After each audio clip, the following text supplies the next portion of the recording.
I sound kind of quiet. Is that a bad thing? No, it's not a bad thing at all. You're so funny. I know. Straight away. Bang, bang. Not even done the intro for the podcast and you're in with the comedy. I can't help being this funny. Hello, everybody, and welcome to the Outlaw Picks podcast. We're talking about UFC 288 today, and you were just about to explain why you've got a bruise on your face. Yes, because Jack, my coach / training partner, decided to limp arm his elbow straight into my cheekbone as hard as he could, possibly. Yeah, he was very apologetic about it though. But I felt bad for being in pain. It swelled up straight away, and now it's gone down, and you've got bruising above and below it. Yeah, but it's still a little bit swollen. Yeah, a little bit. I know I'm not like fight. It still shakes when you run, but I'm not that much over for my cheeks to be this. Okay, so in fact, I need to do sponsors, don't I? Because we have a bunch of people to thank today. I'm in a bit of a show and tell mood, actually. Oh. First of all, thank you to Athletic Greens. We love Athletic Greens. It's fantastic stuff. You need to make sure you check this stuff out. So that kind of segues into the card, because we're only going to do main card today. We'll have a little look at the undercard, but the reason is because we're heading to Dublin for Jimmy Warlead's fight against Rhys McKee. In 2 hours. In a couple of hours. So we're keeping it nice and short. We will be throwing some of these travel packs in our bags on the way to Dublin. This really is great stuff. Every morning, first thing you do, you get your shaker out, 12 ounces of water, put a scoop in, shake it up, drink it, you're set for the day. You've got a good start to your day for your nutrition, 75 vitamins and minerals, probiotics. It'll improve your sleep, your clarity of thinking. You love the stuff. I love the stuff. Well, tell me about it. You have it every day, don't you? Yeah, I do. You try and remind me every day, but sometimes I forget. No, but because like Paul Reed has me on an app where you put your nutrition and stuff, and that also calculates like your vitamins and minerals and stuff that you take. So as soon as I wake up in the morning, I put that as part of my breakfast, and it already has like wham 300% of. You can go to sleep again. Yeah, so that's really cool, and it helps me feel better that I already have all those things covered, health wise, and especially because the weather here is not. Hey! Don't be picking on the British weather. Although I will say that if you do use our link, our code, which I will give you in a second, you will get a year's supply of vitamin. Where is it? There it is. Vitamin D3 and K2. You need this in your life, especially if you're not getting much sunshine. It really is good stuff, and the research is slowly being done about it and how important it is for us. So make sure you get on that. So to make it easy, Athletic Greens is going to give you 1 free year supply of immune-supporting vitamin D and 5 free travel packs with your first purchase. All you have to do is go to athleticgreens.com/outlawed. That's athleticgreens.com/outlawed with the ED on the end to take ownership over your health and pick up your ultimate daily nutritional insurance. It's fantastic stuff. We definitely recommend you get on it. And our other sponsor, well, we're going to give Crystal Counsel a shout out because they're our friends and they've sent us a cool package full of stuff. Got to check Crystal Counsel out. Have we got a active code? If we have, it'll be in the comments below. I'm not sure whether we have still. Have we? I think it's for Reptile. Oh, is it for Reptile? Yeah, I'm pretty sure it is. Just I'll try check. It. Just check it. Just try it. If not, message them and be like, bro, what's up? Bro, what's up? Outlaw Army, what? What are you saying? What are you saying, bro? What else have I got to say? Oh, yeah, of course. Full Reptile. We're sponsoring the podcast because we have the camo drop this weekend. So if you're struggling to see me because I'm blending in with the background, don't give the camera a look like that. I can see that. I can see that look. Then it's because the camo drop is coming out. This is premium quality stuff. Anyone that got one of the floral hoodies, they went like super quick. We had to find some more and put them on sale quickly because they sold out straight away. I expect this to happen as well, so be ready on Sunday. 4 o'clock is the drop, 4 p.m. UK time. Super duper quality. Love this stuff. We've got joggers to match. We've got t-shirts with pockets. We've got baseball caps, a couple of different types, beanies, bags. We've got awesome bags. You got socks too, right? Socks. You gotta love the socks. Check out my Instagram. You'll see the socks and the polo shirts. There's a whole bunch of stuff. Black and camo. A little bit of orange thrown in there just to offset. Love it. Fullreptile.co.uk. 4 o'clock on Sunday is the camo drop. So in fact, this will probably be already up Yeah, it'll probably be live. So go quickly. Oh my goodness, you've probably missed it. It might be too late. Hopefully not. I'll get Owen to put a stash aside for the full Reptile Outlawed YouTube crew. Okay. What else? So Jimmy's fighting this weekend, so we're going to go and get on a plane very, very shortly. Yeah. There's some other good fights on the card. Morgan Charrier's on the card. Tobias Harida against Ryan Shelley. James Sheenan against Oban Elliott. Looking forward to that one. Of course, Jimmy Warled in the welterweight title unification bout with Reese McKee. Oh, I'm very excited. He looks in good shape. He's already close to weight. 33-11 is his record. Didn't he make weight already? Oh, yeah. Of course he did. Yeah, because it's Friday, isn't it? Yeah. No, he did make weight, yeah. But he was, I mean, like, when we saw him on Sunday last week, we saw him Sunday last week at the squad training. He just looked really, really good. Excited for him. So anyway, you'll know whether he's won or not by the time this comes out, because it's happening this weekend. Okay, right. Let's get on to UFC 288. So, like I said, we're only going to do the main card, but there are a couple of fights on the undercard that look fun. Marina Rodriguez against Verna Jandroba. I'm looking forward to that one. That should be a real scrap. So is Ariel Helwani. That's like his favorite fighter. Is it? Oh, yeah. He's got a photograph of her in the studio. Like a big one. Like in a frame by its own, like in his own shelf. Why not? I'm just like, what? Why does she get so much? This order on Tapology is different to the Wikipedia, isn't it? Yeah, they always have it like that until the Sunday or the Monday, which is when we usually do this. Yeah. And I have to like rearrange all my order. All your notes. Well, I will say that the Wikipedia card looks like the more logical order, because Dober against Frivola in the feature bout of the prelims looks like it should be in that place. And Zechiku Devon Clark is going to be a weird one, because I never feel like Devon Clark wants to be in there. His dad is always in the corner yelling, the loudest person in the room. Oh, yeah. Always the loudest in the room, full volume. But Devon never looks like he really wants to be in there. He looks like he's a good wrestler and he's figured out that, well, I'll have a go at MMA because, what? But who's going to yell louder? Clark's dad or Saeed Sayouf? Oh, no. That's not how you say his name, is it? Yeah, no, I don't know. But no, I would say, see, Saif Saud manages his shouting, though, because sometimes he has to do multiple fights on the same card, whereas Devon Clark's dad just goes 100% for one fight. 100%. He's so loud. He's a lot of fun, though. He's a and the thing is as well, Devon Clark wouldn't fight nearly as hard as he does if he didn't have his dad in the corner doing that for him. Yeah, of course. But I like that in like corners. Maybe not like too much to where you're just, because if they yell too much, it just kind of goes into like a big noise in the background. Yeah. You don't really tune into it. But you're in a fight, dude. For sure. Some people need to wake up. Exactly. And the thing is, if you could take his dad's energy and put it into his aggression, I'd pick him every time. Mm. But for this one, especially because he's fighting in Zechiku, he's just going to look really small. His dad's big as well. His dad is huge. But like Devon Clark's big, but he's all lower body. Like his legs are massive. That's one of the reasons why he's a light heavyweight, because kind of size-wise, he's a bit middleweight, isn't he? Yeah, I understand that issue. Yeah. Like when they do the face-offs, I'm just like, if we do full body or something, not just like arms. I think if he can take Nsejuku down, he'll be fine, because he'll be able to control him once he's there. But if he gets a takedown or two denied, he's going to start to panic, and then Nsejuku is just going to walk him down, looking like a giant, just beating him up with punches and knees. I can see that for sure. But this I'm looking forward to that one. I'm looking forward to the Rodriguez Jandroba, and Dober Frivola is probably going to steal the show. What is that? A 2-fight win streak, both knockouts for Frivola, and a 3-fight win streak for Dober, all stoppages. Yeah, I saw that Frivola knockout against, well, he got knocked out against Terrence. McKinney. Yeah. Yeah. But then if you think about it, because they're both going to go out and just try to beat the crap out of each other. Yeah. And they both fought Kenny. One got dropped and one got up and one didn't. Yeah. So if we put that math together, for sure, in that exchange, I think Drew comes out on top. Yeah.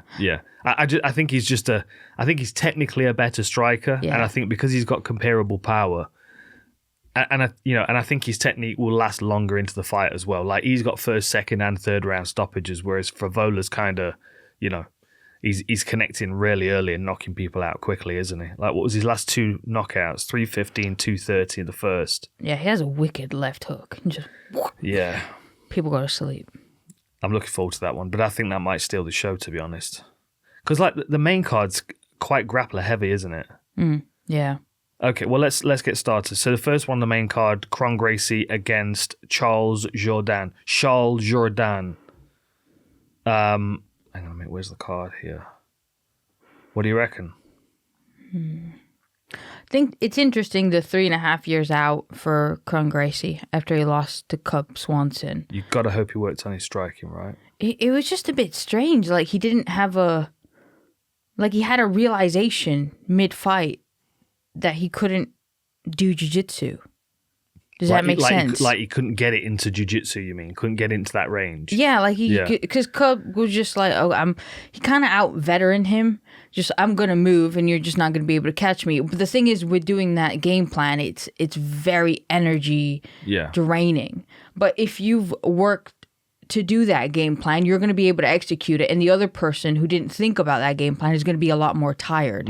And it's going to be like a surprise tire to them as well. Because they were probably sparring and doing this thing, and they weren't aware that they were going to have to do so much movement in order to be able to catch the person. Because in sparring, a lot of the times you have 20 people sparring in the same really tight space, and then you can obviously just grab them and take them down really quick, and then you feel like, oh, I submitted him in like 2 seconds. Yeah. But when you're actually working in a big octagon, you're gonna have to cut the person, like cut their angles off, and I just didn't see him doing that. And his elbows they were so high, just came up like here, and I like it just looked very, I guess, Gracie founding UFC style. Am I getting a phone call or something? That was mine. Oh, it's Jamie. It's Jamie. He's betting on the fights already. He's already betting on Kron Gracie. It was weird. It was. I mean, the thing is, you've got to wonder how often he's training against people that are absolutely denying grappling. Like when he's MMA sparring, whatever he's doing, he's most likely training with other people that are from CZ Gracie background, from the Diaz camp. They're all going to want to grapple. They're all going to be happy to grapple. None of them have particularly got great wrestling. Like that's the thing, and they've all got like really kind of like sloppy striking. Like that's the reality of it. The reason why they work is because they're persistent with it, but they've not. There's no snap to anything they do. There's no real like logical pattern to anything they do. A lot of it is just kind of, I'm just going to throw more at you than you can throw at me. And the shots kind of go like sloth-like. Like if you see a sloth that goes like, no, I don't mean speed-wise. I just mean like speed-wise as well. Like the droopiness of it. Yeah. And you see that a lot with people who do jiu-jitsu. Yeah. Is that when they strike and they want to take you down, they have a droopy style of. But yeah, this just because it comes at you and you're like, oh, that's too slow. But then it kind of lands and just goes over you, and then you feel like, oh, I'm back up against the fence and I'm trying to defend this droopy ass thing. Makes perfect sense. Yeah, absolutely. Like he's used to being able to tangle up with people, but then like the thing is, you put someone who in their 6th fight against Cub Swanson. Like, Caceres is one thing, because Caceres doesn't really think about what he's doing most of the time anyway. No, he's the goes example. With the flow of the fight. He's the example I use for bad decision-making. Yeah. Quite often, right? Yeah. I like watching his fights, but Caceres. he makes bad decisions constantly because he's not really thinking about what he's doing. But Cub Swanson knows exactly what he's dealing with against Kron Gracie, so he shut him down. And Swanson's a great MMA fighter with a lot of experience. Like he stuck to a good game plan that just made Kron Gracie look like he got no experience in MMA, and ultimately he really kind of doesn't. Like this will be his 7th fight, and he's been out for what is it? 3.5 years. 3.5 years. Like of course you would expect him to have been working on his striking, but that doesn't necessarily mean his striking is going to be any better. Like Nick and Nate Diaz's striking is not really any better from their UFC debut to this point. Yeah, I see what you mean. It's a little bit like Aljo, to be honest. Like Aljamain Sterling's kind of similar. Like I on the breakdown show for BT, I used a clip from his very first UFC fight against Dustin Kimura, and then his most recent fight. And there's no real difference in his approach. He's like, his movement's still the same. His kicking technique still kind of sucks, and his punches are kind of winging and swiping. Like, unless Kron's done something like stepped outside of his comfort zone. Like, if I was him, I'd go and train with like Canelo's coach or something. I'd do something like outside of the box, go and really improve my striking, because he's Kron Gracie. Like, imagine him teaming up with Nico in Vegas, Nico Ali Walsh. Yeah. And getting some Nico Ali boxing skills to go with his Gracie Jiu-Jitsu. That would be sick. It must be great to be a Gracie, but it must also really suck. I just think sometimes they're too loyal, and it leaves them with a skill set deficit. I mean, I don't expect too much from Grunt. I think his grappling skills are incredible, but he's not supported them with a good skill set anywhere else. I don't feel. And although Jourdain's coming off a couple of losses, like, they've been hard fought battles against good fighters. Like, it's not like he can learn from Cub Swanson. Okay, well, I'll stuff all his takedowns. I mean, his takedown defense is not great, 48%, but Kron's takedown accuracy is only 25%. Yeah. And you've got to think, Cub was able to. I mean, did he take Cub down? Was he able to get it to the floor? What I find about Kron, like, for example, when he got Alex Caceres, he ducked under a jab and went to his back, got that Maya little leg hook, and then sort of pushed off and got the rear naked choke, and he changed his arms together really well. And with Charles Jourdain, and anytime that he's getting up from being taken down, because he doesn't spend much time on the ground, but when he's getting up, he always gives up his back in order to get up, which I find to be a little bit dangerous.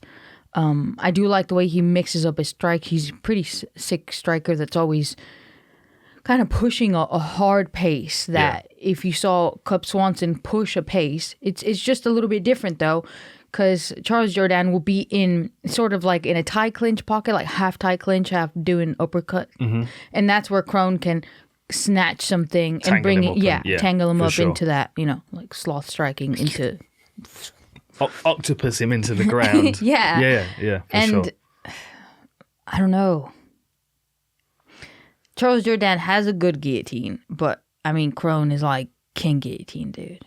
So I don't think Jourdain should play into that game. Nah. I think the game plan's clear for Charles Jourdain. Yeah. Just like watch the Cub Swanson fight over and over again. And do that. Like basically, learn from that game plan. What you can't do is predict what Kron Gracie is going to look like. He might come back with slick boxing or Muay Thai, or he might have really added to his wrestling game and be a real handful. But ultimately, the game plan for Jourdain is to stay safe for a round and a half or 2 rounds and make Kron Gracie tired.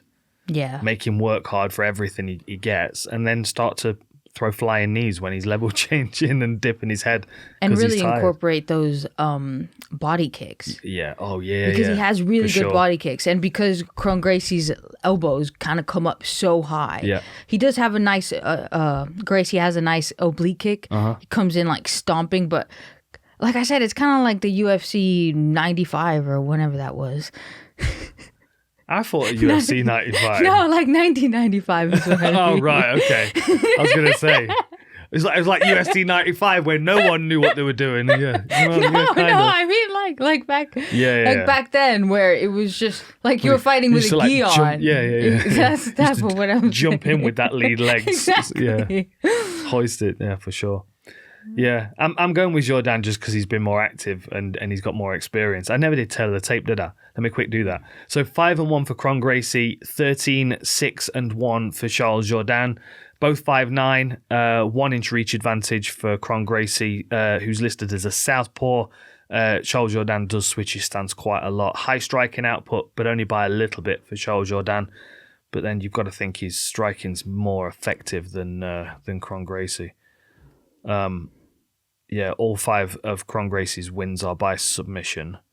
Charles Jourdain has got 8 knockouts and 4 submissions on his record. 8 knockouts out of 13 wins is not a bad statistic. No, it was only Julian Erosa that caught him with that Darce choke. But that was just... I love the end of the Andre Ewell fight, though, where he's screaming at him and Sparta kicks him right on the bell. That was great. What a way to finish a fight. So which way are you going? I'm going to go with Jourdain. Oh, yeah. Yeah, he's by how?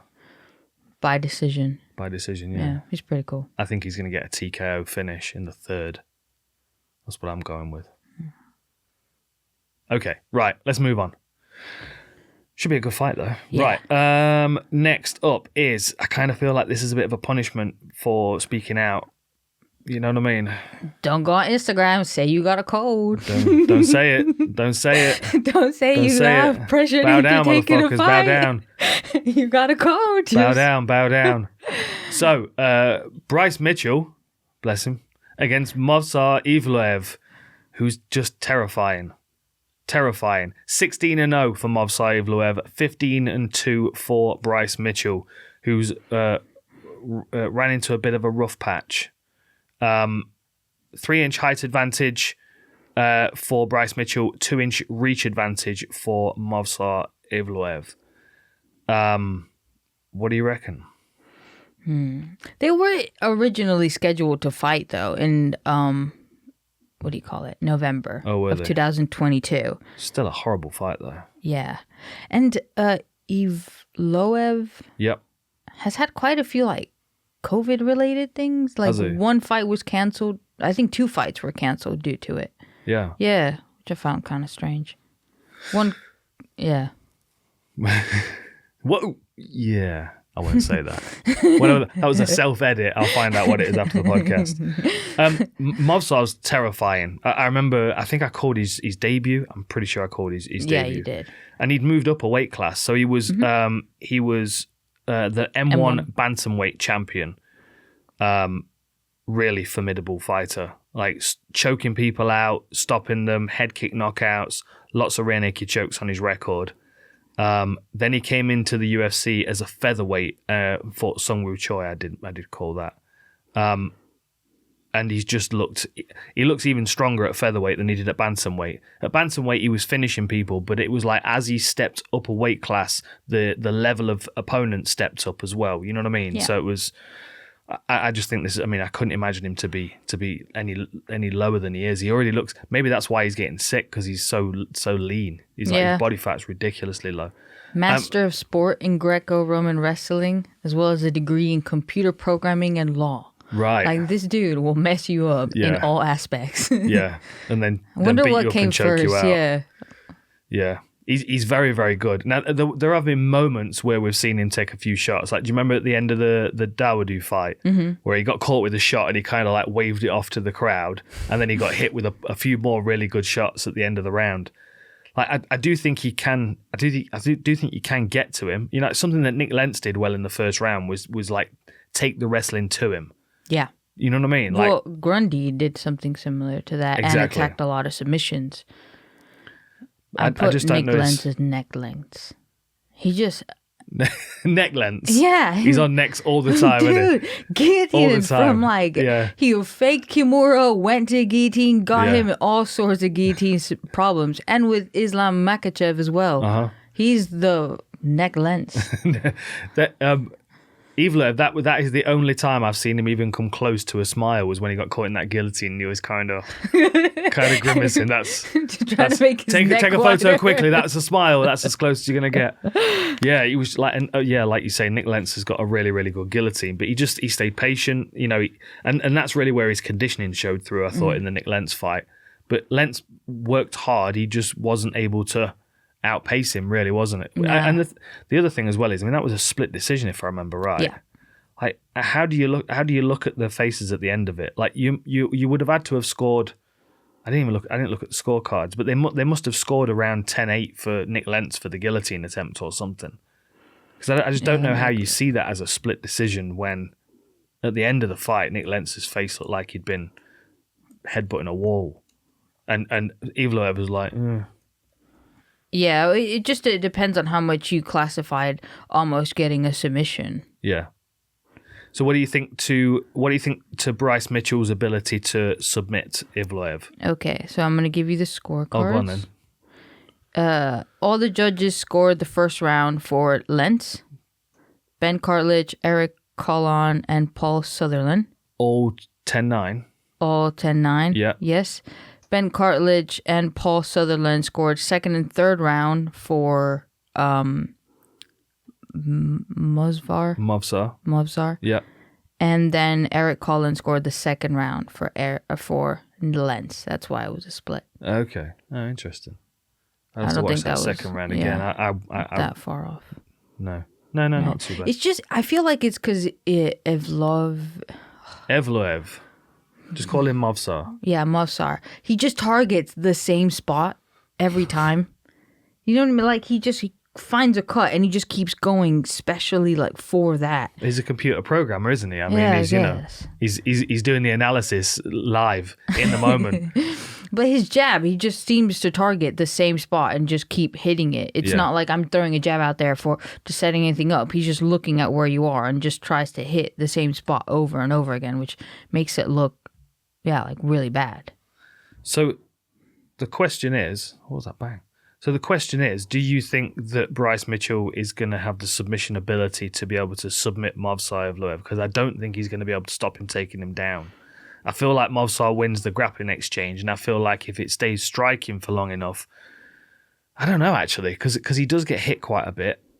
Bryce Mitchell's striking is not particularly polished, but he does commit to stuff. Yeah. But he's most likely going to. I think he's going to try and take the grappling to Movsar. He's going to try and ground him and submit him. I just don't know if he's going to be able to do it. He has a really, Bryce Mitchell has a really nice single leg to like, he leg hooks that same leg on that side. And then on the same side, he goes over with kind of like a wrapping, it would be an underhook. He's just really good at taking the person down like that. Do you think he can take Evloev down though? Yeah, maybe he can take him down, but I just don't feel like he'll be able to get a lot off him just because I feel like Evloev is very strong. Yeah. And when I saw him fight against Ilia Topuria, what? There's some banging. Oh, is he doing a bit? Yeah, sorry. When I saw him fight against Ilia Topuria, he was just like DC, like he got pancaked. Yeah, that was funny. Right? He was very excited to say pancake, but it just looked like Ilia. Well, like DC said, beat him up and then like subbed him, just kind of out muscled him. Yeah. Yeah. I feel like Evloev can do that to him. Yeah, I kind of feel like I'm leaning towards Evloev absolutely, but I feel like he might just be able to shut Bryce Mitchell's game down and do what he wants with it. Whether he wants to out grapple him or out strike him, he'll be able to pick and choose. Higher striking output for Evloev, 4.36 compared to 2.48 for Bryce Mitchell.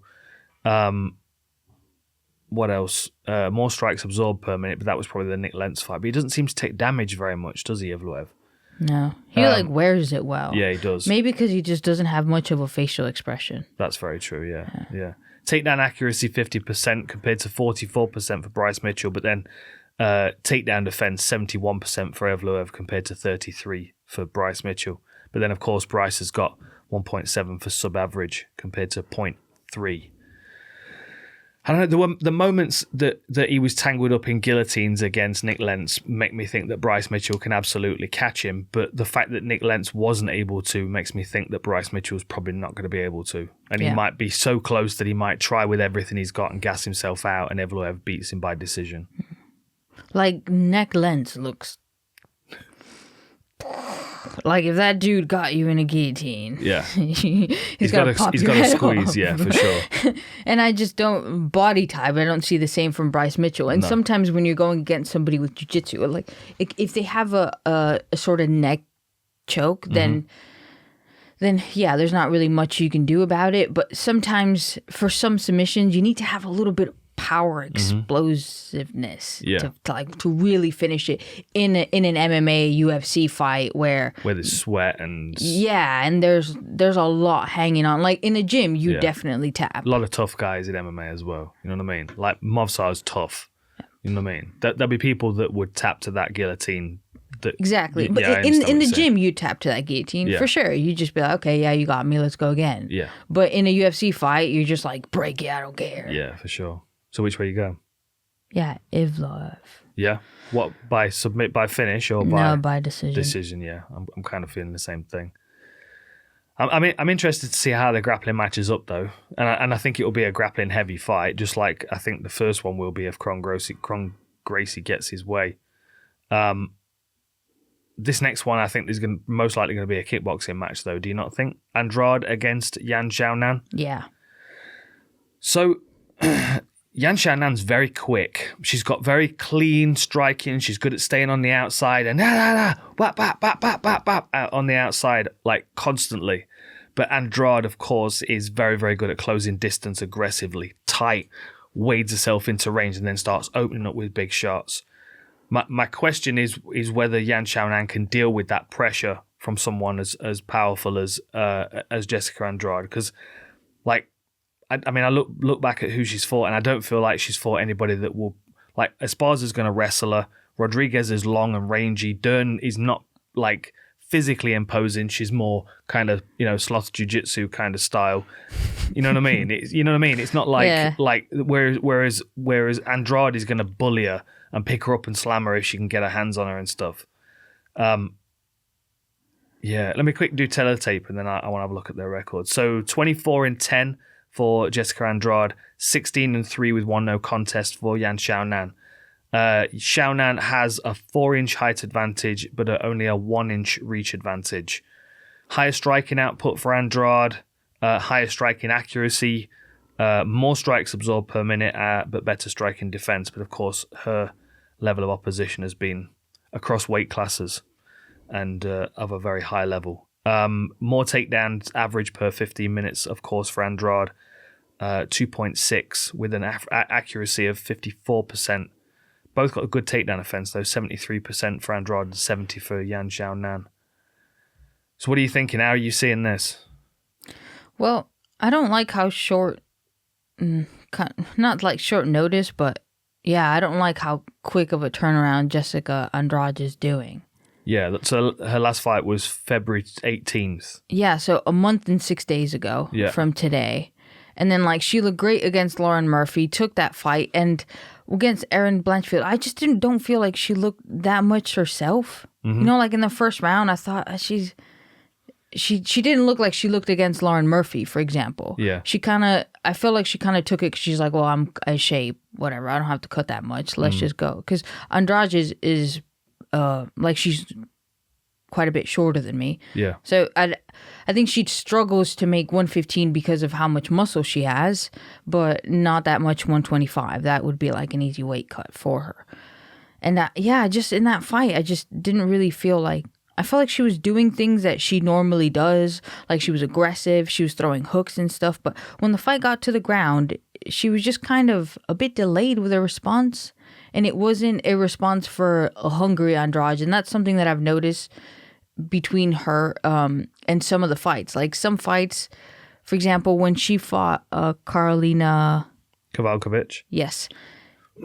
She trained hard for that. And I remember, because I saw her right after that fight. Mm-hmm. I saw her in Argentina, and you could tell that she had trained hard. She was pumped for it. But on some other fights, you don't see that, and it's hard to maintain that same level. That's something that Matt Frivola said about Aljamain Sterling. She's like, he's just maintaining the same level of intensity with every training camp. And obviously against Erin, it was I think she took that fight on a week's notice or something. It was kind of like, let's get paid, I'm in shape. Yeah. And I just didn't really see her to be, not taking away anything from Blanchfield's performance, because it was great. Like, she toughed it out and sick finish. But it just didn't feel like she was, like, showed up. I mean, it was, in a sense, like they were really close those fights though, weren't they? Because it was, so she fought Amanda Lemus in April of 2022, and then didn't fight again until January of 2023, and then fought again a month later against Blanchfield, and now she's fighting again a month later, or a month and whatever it is. Yeah. Kind of. Yeah, I wonder why she's taking fights so regularly like this. I mean, I know. Like, let's just get paid. I'm as good as I'm going to get. She's going to retire soon. Maybe not retire soon, but she's kind of, well, it's a little bit like Gilbert Burns. He just fought Masvidal, and he's just like, well, I'm in shape. I'm as good as I am. Yeah. Let's get paid. Yeah, but that's quite close. I wonder if it's because she was quite inactive in 2022. Like, normally she has two fights a year, 2019, 2020, 2021. She had 2 fights a year. She's already had 2 fights this year, and she's having another one, and it's April. Yeah. Like all of a sudden, her approach to her career has stepped up considerably. I feel like sometimes that depends on what the matchmakers give you. Like, for example, Lupita Godinez was one that had a whole bunch of fights because they just kept calling her and she was like, yeah, okay, I'll go, I'll make the weight. And another one, Angela Hill. But Angela Hill kind of has had that approach. And it's worked out good for her because, you know. I don't think she cuts much weight either, does she? She's like close to the weight, so she's there for a short notice call up. But this just seems kind of an odd approach. Especially because this one's 115. Yeah. It's not like a short notice at 125, which you're like, okay. Yeah, that's a good point as well. That's another cut, isn't it? And Xioanan's pace is going to be... And you know she's taking this seriously because, well, she picked up 2 losses and then she's got the majority win over Mackenzie Dern over 5 rounds. And now she's fighting a former champion. It's a big deal for her. And her last fight was October of last year, so she's been preparing, you know, for a good few months for this. She did it. I saw an interview that she did with Helen Lee. Is that her name? Yeah. Helen Yee? Oh, I don't know. Something. Yeah. And she did the whole thing in, is it Mandarin? Oh, did she? Yeah. Yeah, the interview, she just started speaking. I was like, what? I thought like some translator was going to come in, and I was really impressed by it. But she was like, yeah, I think Andrade's biggest strength is her strength, basically, and her biggest weakness is her reach and height disadvantage, which from that you can tell that Jan is just going to try and, you know, keep her at distance. Yeah, keep her at distance, kick, move, and just score points because she's like, I'd like it to be first round, but realistically, it's going to be a decision. Well, at least it's only a 3 round that she's got to do that for because it'd be difficult to do that for 5 rounds. Yeah. Especially against Andrade, who doesn't seem to slow down. Which way you go? I think Andrade's going to do it. Yeah, I think Andrade's going to get to her. I just think she's going to be able to back her up against the fence and hit her with a bunch of shots. Maybe even pick her up, take her down, beat her up on the floor. Yeah, well, I can like in strawweight, she just has so much more strength to everybody else. It doesn't come to show as much in flyweight, obviously, because you have some girls that could be bantamweight. I guess that's dependent on her weight cut, though, isn't it? Because if she's going back down to straw weight, that might be Yeah, but like I said, she's not like a massive person. She's not like a Joanna Young Jacek going down to 115. Like Joanna's a bit taller than me and stuff. Like Jessica is like that of high difference from me. Yeah. But she's still like she's still very heavily muscled. It's still going to be an effort for her to get legs, down. Yeah. Especially if she fought a month ago at upper weight class. I'm going with Jessica just because I feel like she'll be able to get to her, but it's dependent on how she looks on the scales. Really, if she gets on the scales and looks like a ghost, I'll immediately change my pick to Xioanan, win by body shot. What, like Andrade did to... Like one of them sidekicks with a big loud yell at the end of it. Yeah! One of them. I can see her nailing it. Kind of like the one that Holly Holm does. I have to put it on mute. I can't stand all the yelling, man. No? Nah, I think it was like years of Taekwondo where everybody just does a feint and they yell. And I'm just like, bro, shut up. I think she's trying to get into a Wu-Tang song. That's what she's trying to do. All right, I'm going Yang, you're going Andrade. Yes. All right, next fight. Okay. Another short notice one, isn't it? Another crazy one. Belal Muhammad against Gilbert Burns. Now, the one thing I will say, because I know that there's been a lot of like kind of pushback about Belal Muhammad because he's not getting his opportunities, etc., etc. But one thing I did notice, and this is just a clear observation from a promotional standpoint. 22 wins and 3 losses on Belal Muhammad's record. 5 wins by knockout, 1 by submission, 16 by decision. That's why he's not getting title shots. Same reason why Leon was held back for so long, because he's not finishing people. Yeah. Right? Yeah, for sure. Like, it's... Like he finished, I feel like he finished Sean Brady because Khabib was in his corner and he like made him train until the point that he wanted to puke with the thought of training because he was like, I've never trained this hard in my life. Hey, whatever and it took. Was just like whatever it took for him to turn that corner. Executed all of that. Yeah, but whatever it took for him to turn that corner. Like the last time so Sean Brady, obviously UFC 280, performance of the night. The last time he finished someone was another performance of the night, and that was Takashi Sato in 2019 with a rear naked choke. Like, I'm hoping that this version of Belal Muhammad is like the new version. Like, there's a new level of confidence, maybe from training with Khabib. Yeah, but Khabib retired as a coach now, so he doesn't have that much pressure of Khabib in the corner. But once the ability to see that is there, it can see it, right? It can see that level in himself now. So now that's his new level, like quite possibly. But the other thing as well is Gilbert Burns is he just gets better every time, I think. And he stood with Masvidal for a lot longer than I thought he would. But what he did to Neil Magny was just pancake. It just brutal. It was just you know what I mean? Like Neil Magny's been able to keep a lot of people on the feet and stay out of a lot of submissions, but Gilbert Burns made him look like it was his first day at jiu-jitsu. It was wild, especially considering he used to be a lightweight. He ain't a lightweight no more. Never. Never. He ain't. He's like saw that weight and went bye. Yeah, no, never. It was interesting that Belal was the one that requested it be 5 rounds. Because apparently he had a cover. Yeah. Okay. So that's Gilbert Burns called up the UFC when the Charles Oliveira fight and Benio Dariush. Dariush is a little bit like Belal Muhammad. Yeah. In the fact that they're not getting a title shot. You know, weirdly enough, when I looked at Belal Muhammad's record and I thought to myself, you know what, he's got a lot of decisions. I actually searched for Benil Dariush's record. There's a typo on his Wikipedia. So whoever manages Benil Dariush's Wikipedia, there's a typo. You spelled his name wrong. Yeah, but he's like Benil Dariush, 5 knockouts, 8 submissions, and he's got 22 wins as well. 9 by decision. Like 9 by, that's less than 50%. Like 16 of 22 is what, 72%? I've got my percentage calculator here. Yeah, 72%. That's 72% of the time he goes the distance. Yeah, which is more, I guess it's more of a factor the higher up in weight that you go. You expect a little bit more finishes because people have more power. For example, like a female strawweight, you expect that to go to a decision most of the time. Flyweights get stopped female-wise a lot by subs. Mm-hmm. And bantamweight females go decision most of the time. Yeah. Yeah, and I feel like once you hit past 155, people are like, you better start knocking people out. Yeah. I agree, but I think everybody. Well, what was it in that boxing podcast I was listening to?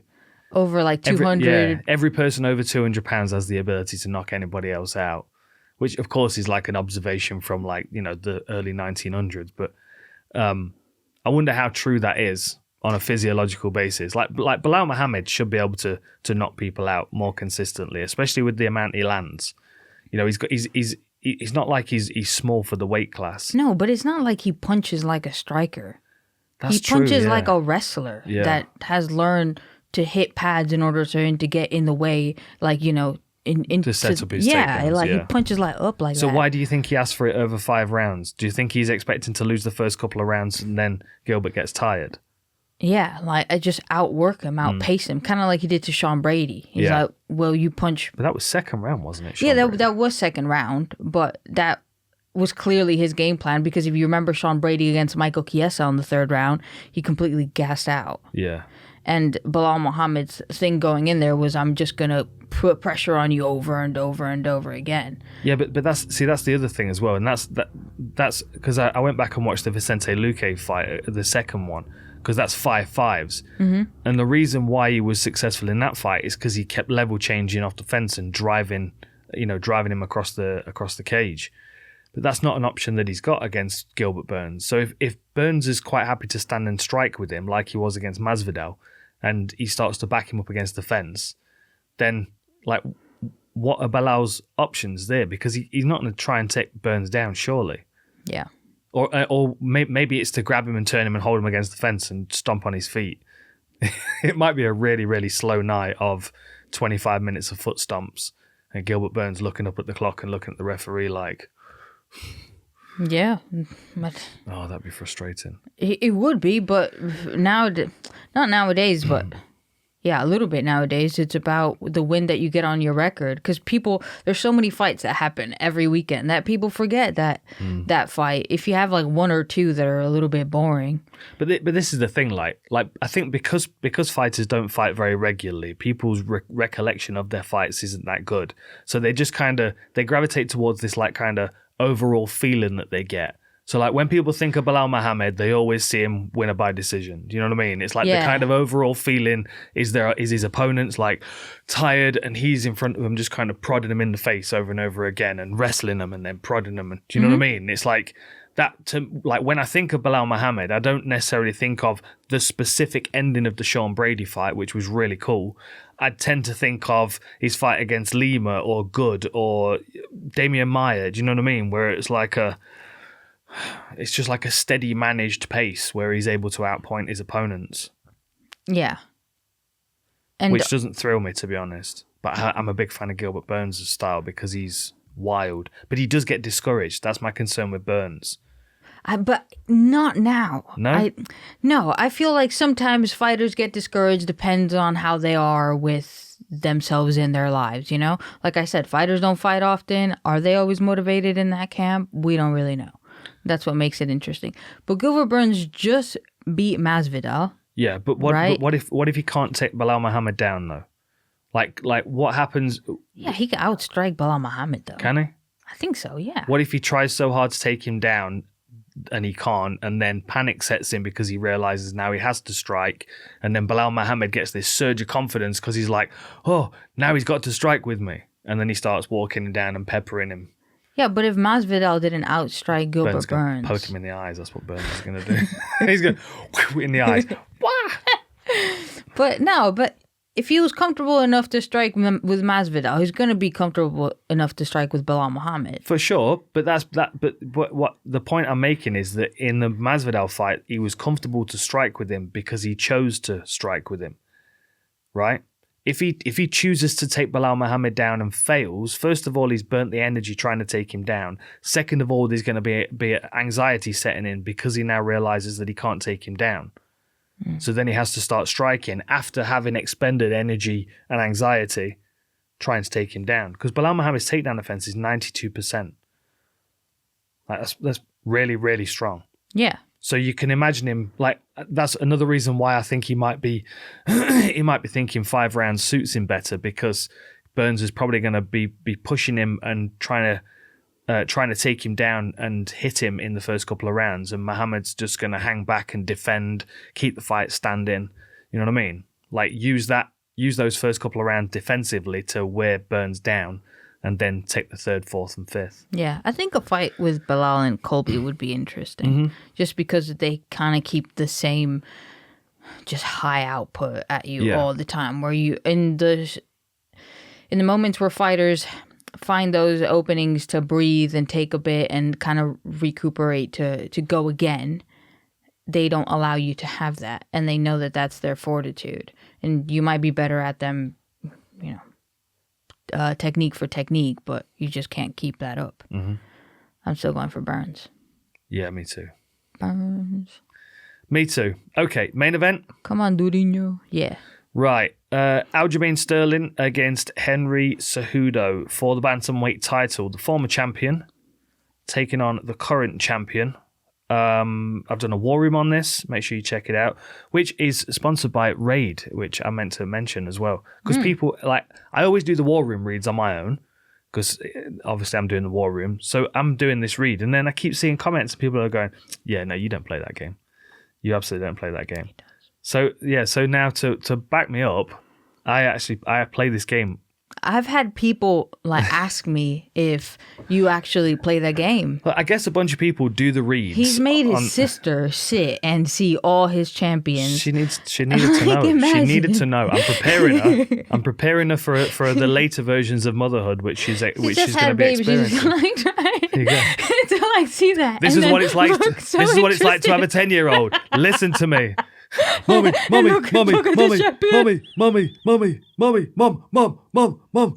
mommy. And then you're like, and then with the shard, I activated this. Yeah. And her face of, I was quite impressed. She's, she's already a great mother, but when... I'm currently number 51 Harry's in the 10, champion yeah. training tournament. Yeah, I'm preparing her for this because he's going to be into these kind of games she's as well. Prepared. I'm upgrading my champions in the Guardian She looked ring. interested the whole time. Like people, if people don't think I actually play this game, they just don't know me well enough. Like, look at the room. Yeah, exactly. Yeah. Right? I ordered Jabba's Throne yesterday. The Lego you did? set. Oh, nice. Yeah, I ordered it. That's on its way. Yeah, like, here we go. I'm playing now. I'm just going to leave that playing right now. I just think it's funny that people go, oh yeah, no, there's no way he plays that. I guess it's like a thing. Like there's a lot of people that do these reads that don't actually play the game. But they came to us as a sponsor when they introduced Ronda as a character. So I downloaded it thinking, oh, I'll have a little look. This seems like my kind of thing, and it is definitely my kind of thing. Yeah. Anyway, where were we? Aljamain Sterling and Henry Cejudo, actual champions, not raid champions. So Tell the tape. Do it. Do it. So Aljamain Sterling is that's why I said it, because we've got a war room up for this. I've also done a BT Sport breakdown show. That's why I mentioned raid. I got lost when I opened the game, you see. Oh, I'm getting lost again. Stop here. playing. Look, listen, I can just there we go. It's on auto. It's nothing to do with me. All right. The champions are dealing with themselves. Tail of the tape. 22-3 for Aljamain Sterling, 16-2 for Henry Cejudo. Oh, I didn't have my notepad with me. It don't matter. I'll see if I can remember stuff. 3-inch height advantage for Aljamain Sterling and what is that? Hang on a minute. A 7-inch reach advantage for Aljamain Sterling. He's going to look considerably bigger. Higher striking output for Aljos, but they've both got pretty high striking outputs. 4.7 compared to 3.9 for Cejudo. Decent striking accuracy, over 50% for Aljo. Both have got over 60% striking defense. Henry Cejudo, 93% takedown defense. This is something that we need to discuss straight away because I covered this in the breakdown show. That 93% takedown defense is based on him being taken down once in his UFC career. And that one time was in the third round in the second fight of Demetrius Johnson. And we both watched that. I back you up on this. There's no takedown in that round. There was no takedown. So he's 100% takedown offense because that's the only one in his career. Yeah, there's no takedown in that fight. None. And the other thing as well that's worth pointing out is their takedown accuracy, because 24% compared to 33% doesn't look too dissimilar. But when you consider 24% is a quarter of 115 takedown attempts and 33% is a third of 60 takedown attempts, you can kind of see that Aljo's doing a lot more wrestling, has a lot more wrestling output than Cejudo. Yeah, Cejudo just seems to do it like just to mix it up, just to remind you. Yeah. Here's my Olympic gold medal, just if you forgot while I was punching you. Exactly. You see, and this is why Cejudo's takedown accuracy is not accurate, which is quite ironic. Because if you look at his fight against Chico Camus, it says he attempted 15 takedowns in that fight, I think. And he definitely didn't. Like, he wasn't attempting those takedowns, because if he'd have wanted to take him down, like, he's got 6% takedown accuracy for that fight. One successful takedown out of 15 attempts. He was shooting in and coming up to knees. You know what I mean? It's like, sometimes their statistics are not accurate. I don't like non-accurate statistics. Yeah. Real quick, before we get into any actual... Henry Cejudo does a lot of catfish training videos. You catfishing with the videos. Ain't nobody want to see everybody there hanging out. We want to see you train. Aljamain Sterling puts training videos where he's actually training. Yeah, he does put a lot of training videos. Cejudo's playing the Mayweather game though, isn't he? You know, like the whole crew around him and like the big atmosphere while he's training. I don't want to see you get your hair cut. I don't care. Oh, that's why 101. Why is that in every video? That's 101. Like you've got the luggage arriving at the airport.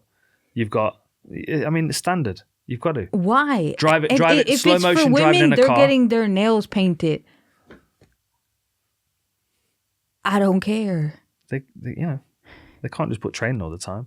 Yeah, but Aljamain Sterling's putting a lot. Like, he put training. He was talking about his diet, what weight he was at. I would never in a million years put that up if I'm fighting Henry Cejudo. Oh, no, because he's going to pull it apart. He's going to learn from it. He's going to pull it apart. Yeah, like, I appreciate Aljamain for it's nice of him to share it. Yeah, for sure. It's awesome for him to share it. But if there was a way that he could put it behind several walls of, or release it afterwards. Like I know he's trying to get people on board to tune in for the fight, but if they're not going to tune in for the fight, I don't think that video series is going to help too much. It'd be better for him to go into the fight, win, defend, and then put it out afterwards as the journey to the belt. Yeah, I see what you mean. I think if you watch those videos, you like Sterling a lot more than if you had just seen him as Aljamain Sterling, if that makes sense. Maybe that's why he's doing it then. Yeah, if you watch the videos, I was like, oh, wow, that's really cool. Oh, that's really cool that he's sharing that. He just looks like a awesome, down-to-earth type of person.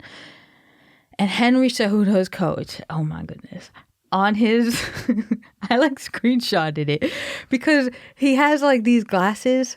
And there's a skull, right? But from the angle that I was seeing it, it just looked like a tiny guy like this. All right, that's it. I'm done.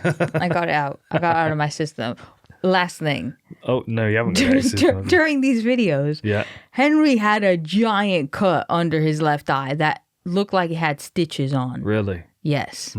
It's probably because he keeps clashing heads and the karate isn't working that much to stop the clashing head. He can't stick with the karate. That's what was happening. Who was it against? Hang on a minute. Was it against Bryce? I think it was.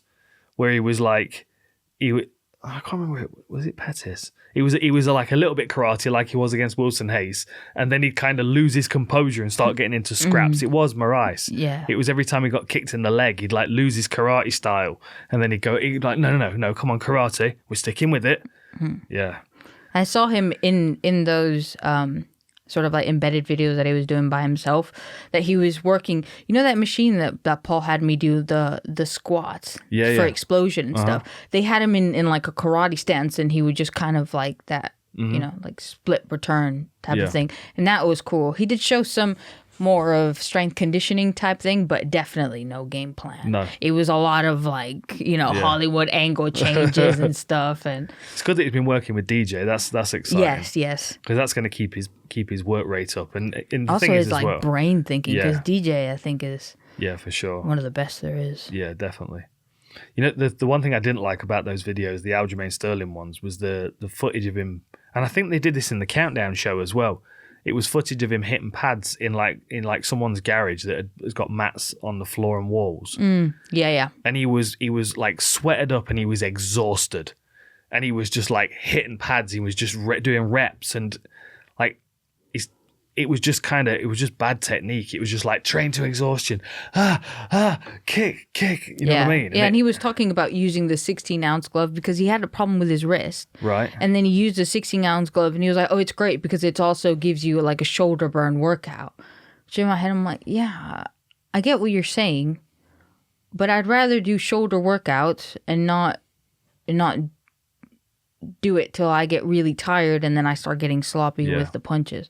What he needs is 6 months of striking coaching with some bag mitts on, so he can get his technique correct. Because the thing is, we're getting towards predictions. I'm leaning towards Henry Cejudo for a multitude of reasons. Because he's a better wrestler, he's a better striker, he's a smarter fighter, he's got better fight IQ. Yep. He's already excelled in one Olympic sport and mixed martial arts. I feel like he's coming back and he's picking his right opponent to take this belt back, and I feel like he looks at Aljamain Sterling and feels like he's probably the easiest person. Be easier to fight Aljamain than Peter Yan for Henry Cejudo, I think. But Aljo's just bigger and longer, and it does make a difference. If even though Sterling might not be successful with his takedowns, he might not be able to get Cejudo down. If he's not discouraged and he just keeps going, and he's got that kind of sloth wrestling, a little bit leans and drags and pulls, and it's kind of sloppy, and he forces his opponents to do a lot of work. I definitely think he can start to, find ways to get through to Cejudo at some points in the fight, but I just feel like Cejudo's the better fighter all round. Technically, he's just better. I mean, everybody's kind of, he's like the go-to person for champions to go. Like John Jones went to him. Zhang Weili went to train with him. DJ went to train with Demetrius Johnson. Yeah. A lot of people are just going to train with him because he has a good eye for things. And that's why I'm like, Aljo, stop putting videos out. I guess he has like a set style that he just applies to the person. Like he imposes his type of style because of how persistent he kind of is. Yeah. What a little bit worries me is kind of the weight cut. Yeah. I feel like I'm always talking about this, but for Aljo. Yeah. Yeah, I remember you mentioning this about him on the. Didn't he have a load of weight to cut still? Yes, he did. Like 19 pounds. No. That was Belal Muhammad because he took it on short notice. Oh yeah, okay. But Aljamain Sterling is like 20 pounds away, and he's lean. Yeah, look, shredded. There's a video premiering of him now, 150 right now, and that's. Really? Yeah, he's still 15 pounds out. And that's, I don't think at this point, he shouldn't have started water loading. I wonder what Cejudo's at, because he looked kind of chunky in the videos. He did look kind of chunky, more than normal. Like, he didn't look, what fight was it that he looked like super ripped? But the guys that he's working with. That last fight against Cruz, he was in incredible shape for that. Yeah, he doesn't look the same as he did there, which I found to be a little bit. But then you have TJ Dillashaw, who looks like here's Ab City in my eyeballs, and then comes with without a shoulder. Yeah, no shoulder. In fact, that's something else that I'll say. Catfished with his ab photos. That's something else I'll say as well about Aljamain Sterling's stats. Like, so I was looking at this the other day, right? So he scored no takedowns out of 7 against Munoz. He scored no takedowns out of 7 attempts against Jimmy Rivera. He's not not credited with a takedown against Corey Sandhagen because he climbed up him standing. Mm-hmm. He took Peter Yan down once in the first fight and twice in the second fight. That's 54 takedown attempts in 5 fights, with 3 being successful. And then you look at Aljamain Sterling, he took him down 5 times. You're like, Aljo just against Dillashaw took him down 5 times, like 62% takedown success. But then we need like a little note in here, a little asterisk. But he did only have 1 arm. Like, it's completely thrown all the stats out for Aljamain Sterling, because his stats were like, he had good stats early in his career, like 66% takedown offense, 100% takedown offense, 50% takedown, and then all of a sudden it dropped and it went like 33%, 9%, 4%, 0%, 0%. You know what I mean? It was like it dropped off massively. Like, hang on a minute, let me find it. In his second fight against Peter Yan, 22 attempts, and he took him down twice. That's 9% takedown accuracy. Like, his takedown accuracy dropped off massively. But the positive I pull out of it is that out of 22 takedown attempts, he was only successful with 2 takedowns, but he was still able to get 8.5 minutes of control. Yeah. But do you think it has to do a little bit, because we talked about this kind of with Darren Till training with Khamzat Chimaev, right? That you're just like, oh, Khamzat's taking me down, kind of whatever. You kind of start to accept it because it is who he is. With him training with Merab, and Merab on his last fight, what did he have, like 40 takedown attempts? Mm-hmm. It's just with that high pace of a training partner, it kind of, like trickles into your own game and your own perception of yourself during these situations. So do you think maybe some of that would have to do with the... Yeah, maybe. Yeah. Maybe. I bet those two have got a ridiculous pace wrestling, but 22 takedown attempts is a crazy amount in five rounds. And to only be successful with 2 of them. Like, but then, like, if he shoots 22 times on Cejudo, do you think he's going to be able to take him down a couple of times? I think he might be able to. Especially if he shoots 20 times and then the next 2 times Cejudo's so tired he can't defend him. Yeah, I would say maybe like a good shot that he has would be because of his long legs to utilize butterfly hooks. Mm-hmm. And like, for example, if he's going for an inside leg trip, to utilize that in order to have a butterfly hook bump and, pass the guard and go make it into a grappling scramble in that regard. Mm-hmm.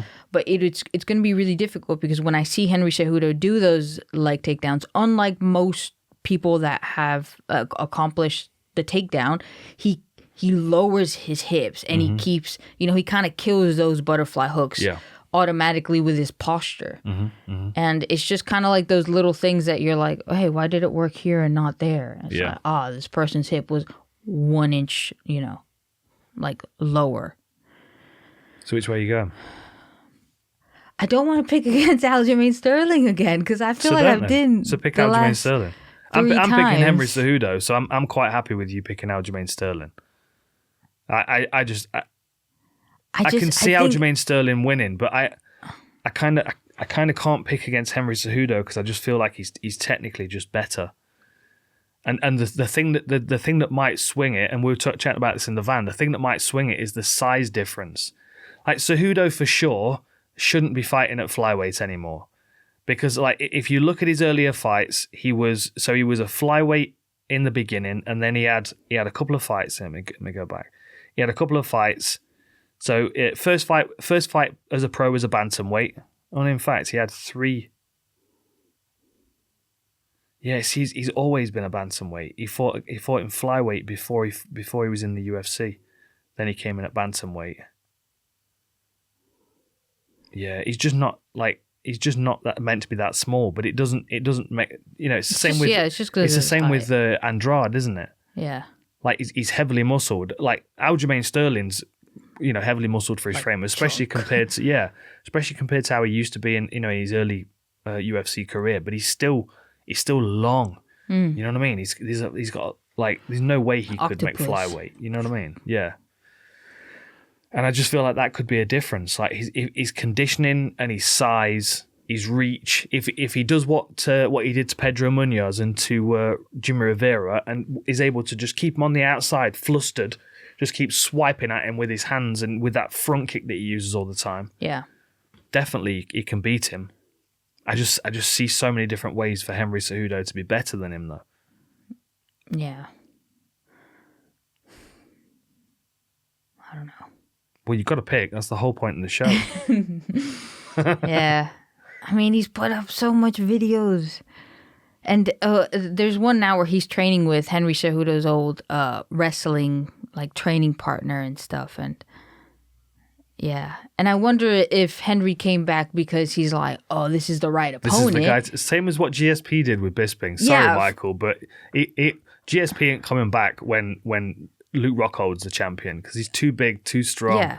You know what I mean? And Henry's not somebody that, like, he hasn't fought that much. Yeah. You know what I mean? Like, he's reached a double champion. And, like, you saw when he beat Dominic Cruz, he's just like, I have achieved another type of gold medal. That's the way they approached it. It wasn't like, for example, Izzy or Anderson Silva, I have the belt, I'm going to defend it a billion times. Mm-hmm. It was, I have achieved this belt. And that's it. That's all I really need. I don't like Connor. I don't really need to. I know what you mean, but the thing is, like the win over Demetrius Johnson for me is still his best performance. Beating Dominic Cruz is impressive, but Dom wasn't the fighter that he was a few years ago. With Demetrius Johnson, no one could get near him. Yeah, that I feel like if you just unlocked life, right? If you beat Demetrius and another thing as well, something else I've been playing out in my head is would Aljamain Sterling be able to take Demetrius Johnson down? Like, would he be able to take him down? Would he be able to hold him down? Because Demetrius Johnson's like, he's smaller than Cejudo, not by a lot, but he is smaller than Cejudo. But I still think Aljo would struggle to take DJ down and control him. Yeah. You know what was interesting? What fight was it? We were watching Henry Cejudo, and it was, Brian Stan, the commentator? Yeah.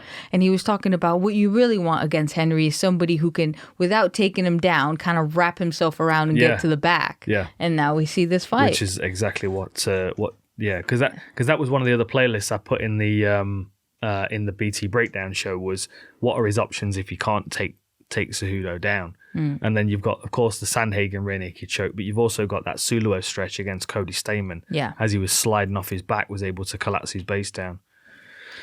You know what? I think I'm going to go with Sterling. Oh, yeah, I think the wrestling is just going to play such a big part. Maybe he doesn't get the takedowns, but he's going to kind of like marab him and make him extremely tired. Because I feel like even though Henry Cejudo has a little bit like a... what do you call it? Joel Romero. Like he has a incredible wrestling pedigree, but he doesn't use it that much because he knows how exhausting it is. Exactly. Yeah. So Aljamain is going to be like, well, I train with Marab every day. This is just Tuesday. Let's go. And I'm not going to be scared because of your credentials. And sometimes, like, for example, when Elite Supporter fought Bryce Mitchell, DC was like, oh, I wouldn't go to the ground with him because he has submissions. Yeah, so what? You know how good jiu-jitsu works when you're tired? Let me tell you something. It does not work when you are tired. I don't care who you are. You are tired. It does not work. Yeah. I swear to you. So yeah, I'm gonna go with Aljo. Yeah. Yeah. Props for your videos. Yeah. Go subscribe to his channel. His good stuff. Yeah. Henry, good stuff too, Henry. Like analysis wise. Way more calculated though. Yeah. His training stuff, they ain't got no information. You just see everybody hanging out around him, and it's just. He needs to start doing karaoke now, like Pacquiao used to. Making all of his entourage sit and listen to him, like his Pacquiao's going, here, he does it with his pillows, though. And then you see everybody in the background, they're all sitting there like how much are we getting paid a week again? Well, that's what he's doing with his pillows. He always has a pillow showing or like some type of barbecue going on. Right. Before we wrap it there, make sure you check out Full Reptile on Sunday. Sunday now, probably. Most likely Sunday when the podcast goes up. So the camo stuff is already live. Bags, hats, beanies, hoodies, T-shirts, long sleeve T-shirts, all kinds of stuff. Polo shirts. I better get some socks. Socks. Yeah, you'll get some socks. All right. We've got all kinds of stuff. So make sure you check that out. fullreptile.co.uk. A quick shout out to our friends at Crystal Council. Thank you for sending us some awesome gifts. To our friends at Raid, I'm just winning. I'm just winning. All I do is win no matter what. There we go. And our friends at Athletic Greens AG1. You need to check this stuff out. Make sure you check out Athletic Greens. So these are the travel packs.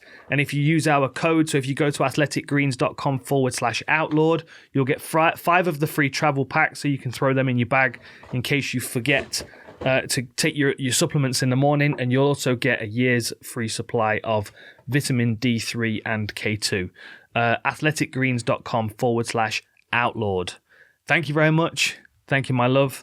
Enjoy the fights, and we'll see you next time. And liking stuff. I was supposed to say that in the beginning. Jamie, you added this to the beginning. Too late. Just put and put some comments. I respond to all your comments, and I like them. So come on, have a conversation with me. I got many people to talk to. Thanks, everybody. See you next time.